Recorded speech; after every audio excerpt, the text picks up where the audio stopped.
Hi everybody. The topic of this video is how to be a good caregiver for yourself.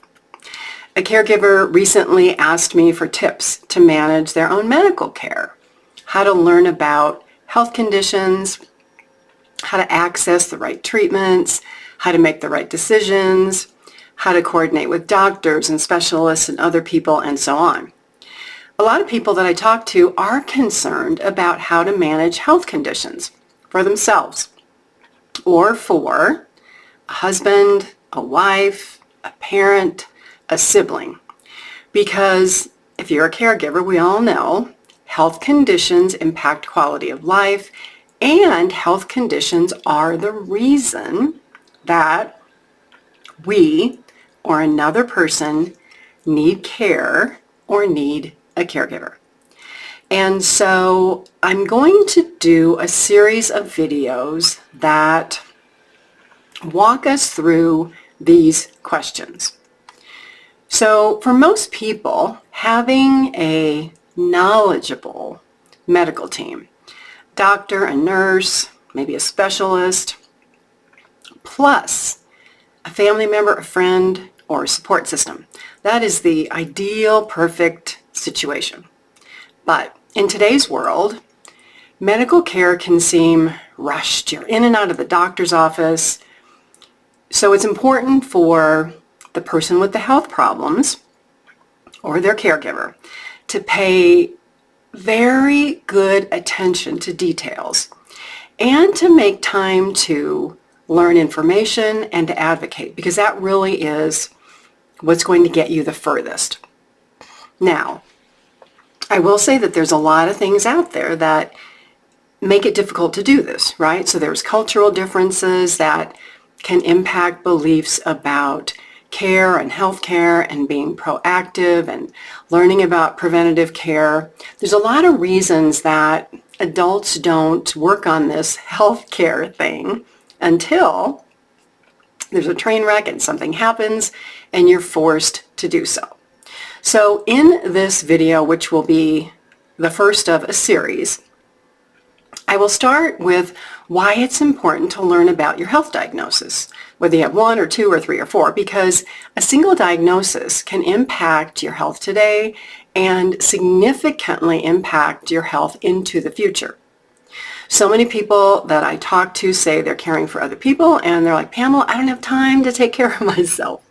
Well, my goal in doing this video and the others to come is to really help you understand that you, your life, your health must be a priority for you.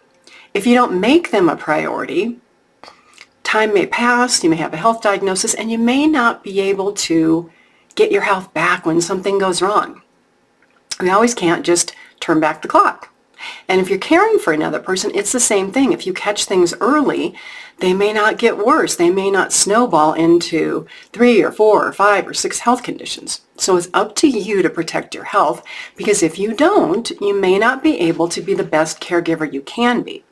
So to increase understanding of how to be a good caregiver for yourself, I'm going to share some background about things to watch out for, some numbers and some statistics. And then I'm going to share some research about why people don't do this, so you can see if you fall into any of these categories. And then I will share 3 or 4 specific tips to kind of get you jump-started, to get you going on this. Because I can tell you that many of the people that I meet with in my one-to-one consultations, if you're interested in that, there's a link below, they want somebody that they can trust. They want to learn, they want to be proactive, and the problem is they just haven't come across the right person or the right information that they feel is going to be helpful for them. And along with that, a lot of people just don't trust doctors or the medical system or health insurance companies to help them. And so that causes more problems. So stay with me so that you can learn a few basics about how to be a good caregiver for yourself, learn why this is difficult, and learn some steps that you can take now, tomorrow, this week. Because until you start caring about you, nobody else is going to care about you and your health. You have to be the person to do that. If this is the first time on your channel, I'm Pamela D Wilson. I'm a caregiving expert, advocate, and speaker. I help adults and their caregivers work through health, financial, and legal aspects of caregiving, including navigating health and family caregiving relationships. I also serve as an expert witness for law firms. There's a lot of information about me, links to my website below this video. Please do like this video, follow my channel, share these and other videos, and please comment, even if it's only to say thank you. One little thank you helps people all over the world find these videos. You're also welcome to share your situation. I respond to every comment. So let's start with the idea of a health problem. When we're young, we don't typically have health problems. We have health events. We get a cold or the flu, or we get the measles or the chicken pox or something else, right? Something temporary that usually we recover from pretty quickly. So that is very different from a grandparent or a parent who maybe is in their 80s or 90s. And they are exposed to a cold that may turn into a sinus infection or bronchitis or pneumonia. And it becomes serious, and this affects them for like weeks and maybe even a month.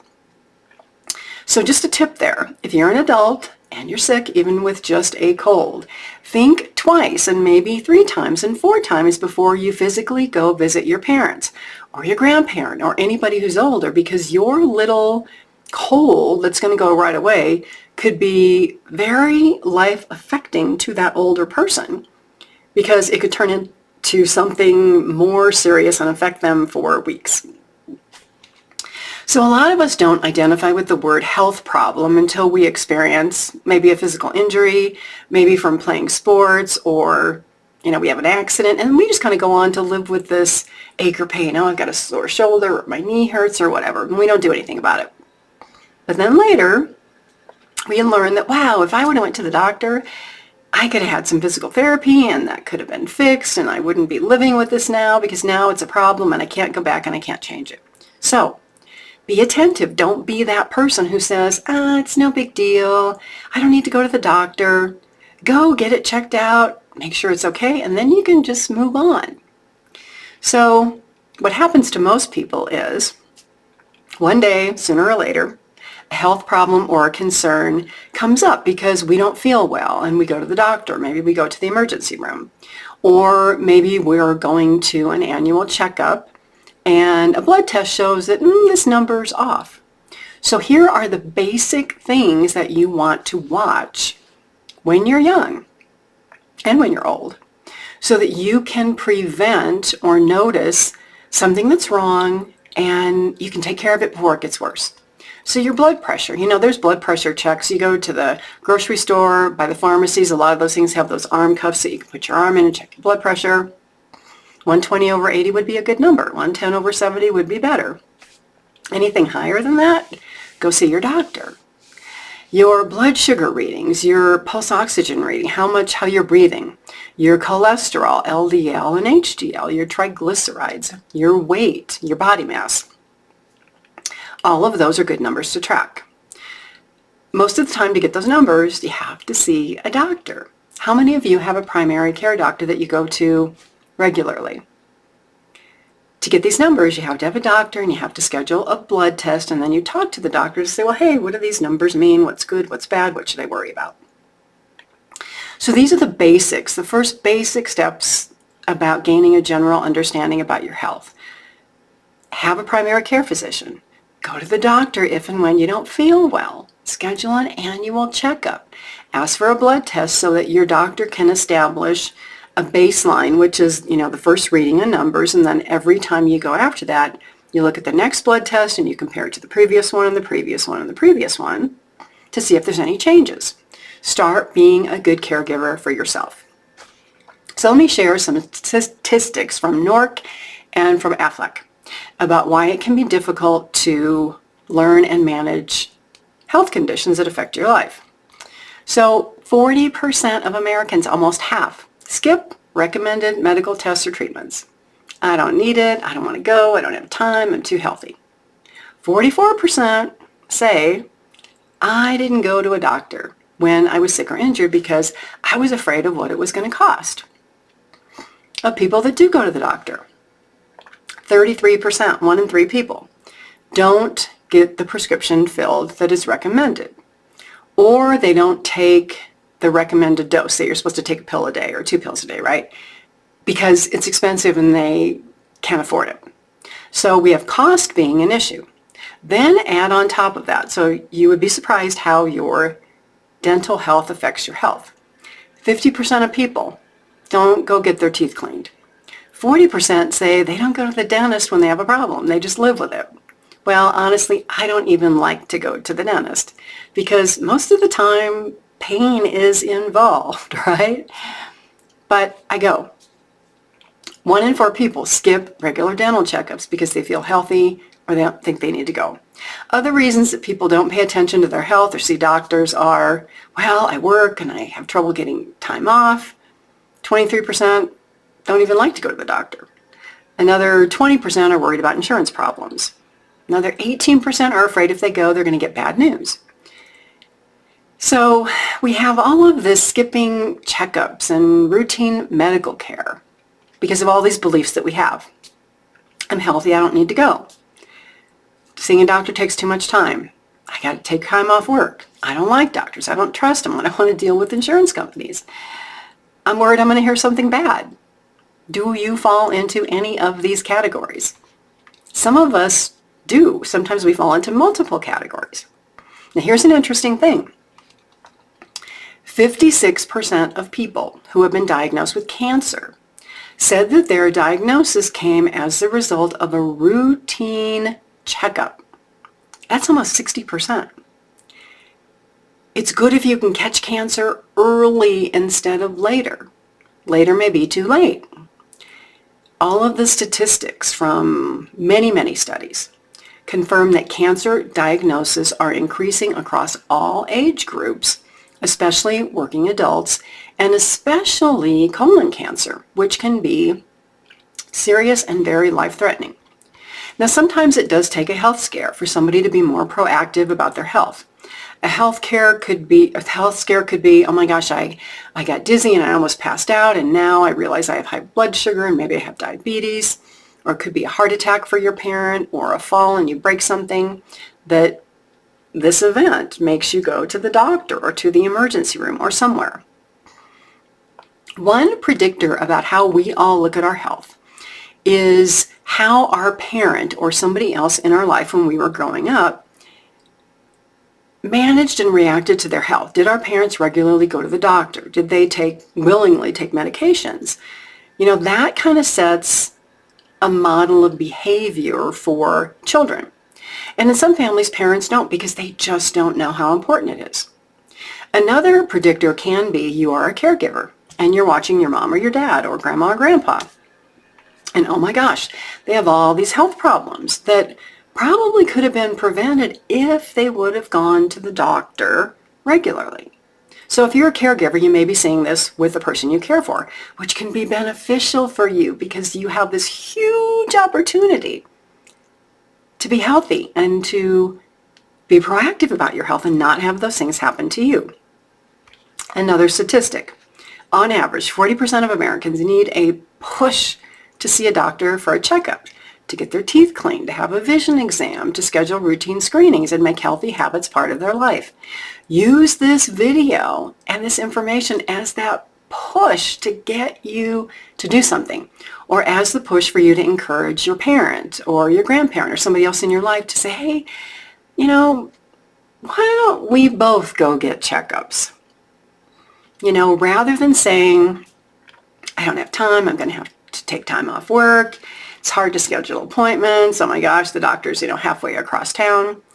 To be a good caregiver for ourselves and for other people, we have to find a way not to think so negatively about being more attentive to our health. No more thinking, this is something that I have to do. What about thinking, hey, this is what I want to do so I can feel good and feel better and continue to feel good and continue to take care of my family and work and do all the things that I want to do. And, maybe I'll never need a caregiver because I'm so healthy and I've taken care of my health, by the time I get to age 90, right? Then we have these other things that people don't talk about so much. Other issues that stop people from being proactive about their health include cultural gaps and language barriers. So 40% of people agree that a language barrier for a person whose primary language is not English is a barrier when it comes to understanding medical needs and insurance policies.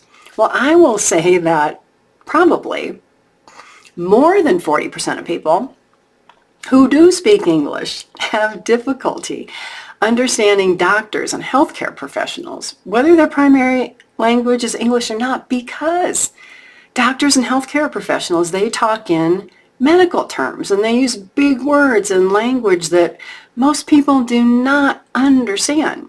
So you have this educational barrier, right? And then you put language on top of it, and I mean, oh my gosh, it's crazy, right? So if you can get past the first one and then you got language barriers, you know, that's tough. And then add, if you are female or an elderly person, there can be bias from doctors about treating you. And as much as nobody wants to admit this, it's true, it's researched. Once a person gets over 50, doctors start writing you off as, you're elderly, you don't take care of your health, you're not going to take any of my recommendations. Then, if you're female, regardless of your age, and you complain, then doctors think, they're making up these ailments, they have all these things they don't have, and they're really emotional, and so doctors may not even take you seriously. There are statistics out there that a lot of women have high blood pressure and are more prone to heart attacks. But doctors don't think about that for women. They think about it for men. They'll send men to get tests about that. Women, not so much. And yet the women are the ones having the heart attacks. Let's talk about culture and language. According to research, cultural issues are more of a problem in understanding medical information and evaluating among Hispanics and other people who speak a language other than English at home. And then even African Americans express concern about a lack of knowledge about, how do I be proactive and what is preventive care about, because maybe it was never spoken about in your family or in your culture. Some people just feel like, well, doctors don't take me seriously, so why am I going to go? So what can you do about all of this? Okay, number one, if you have health insurance, it likely covers an annual wellness visit or a checkup. If you don't believe me, call your health insurance company and ask. Say, I want to go in for an annual checkup. How does it work? What do I have to pay? Who do I have to see? If you do that, you may be pleasantly surprised. And that may take the cost issue off the table. Then the only excuse, the only barrier is you either not having a doctor or not wanting to make the appointment and take the time off work. Do it for your own well-being, especially if you're the only person who takes care of you. If you, work to support yourself and you're it, you got to make sure that you're good. Or if you're a caregiver for another person, go because you need to be in good shape and be able to take care of that person. Just no more excuses. The number two reason is, health insurance pays for it. You don't have a primary care doctor. Again, talk to your health insurance company. Go online, set up an account, search by zip code, find a doctor who's near you. Ask your friends who they see. Ask your family members who they see and trust. And then make that appointment and go. Number third concern, I don't have time to do any of this. There is never going to be enough time in the day to do everything, especially things that you don't see as important. So, find out what a visit costs. Find a doctor. Schedule an appointment maybe on a holiday when that office is working. Schedule an appointment at the beginning or the end of your workday so you're not having to take so much time off work. Or schedule a vacation day and make multiple appointments. Go to get a checkup, go to get your teeth cleaned, get your eyes checked, do everything on one day to make sure that you're healthy. Put it on the calendar and do it. And number four, if you're caring for somebody else who is sick, agree that you don't want to be sick and have health problems. Make the decision to be more educated for yourself because what you learn can benefit that person. Be more proactive and stay healthy so that you can be a good caregiver and you don't need a caregiver for yourself someday. If language or culture is a barrier, find a way to talk to people that you work with or a friend who may be from a different culture or background and ask them how they deal with health issues. Ask them how they approach health. The best way is to really learn from people that you trust who have different experiences and who may know more than you do. I can tell you that when I was young and really throughout my life, I learned so much because I have a variety of friends and people that I spend time with, different backgrounds, different experiences, different knowledge. We all learn a lot by talking to each other. Even today, I still talk to a lot of people, and hearing different opinions about things is good for us. Hearing how people dealt with, high blood pressure or a hip fracture or cancer is a good thing to know if we know somebody else experiencing these things. It's so easy to become negative about health. Oh, I don't like doctors. I don't trust the healthcare system. I don't want to go. Well, it's better to be positive and hopeful and proactive so that you don't have problems. So put your fear aside. Don't be afraid. Start asking around with the people in your circle and friends and colleagues and start talking about health. Start learning about health so that you can get started with the basics of identifying any health problems you might have by starting with simple blood tests. Start doing healthy things. Join a gym, take a yoga class, join a running or a hiking group, go golf. Find ways to be around people with healthy habits who do healthy things, and you'll be surprised about what you can learn, and it will be easier to change any habits that you have because you're going to be around people who are doing this, and they're like, hey, it's easy, just do it, right?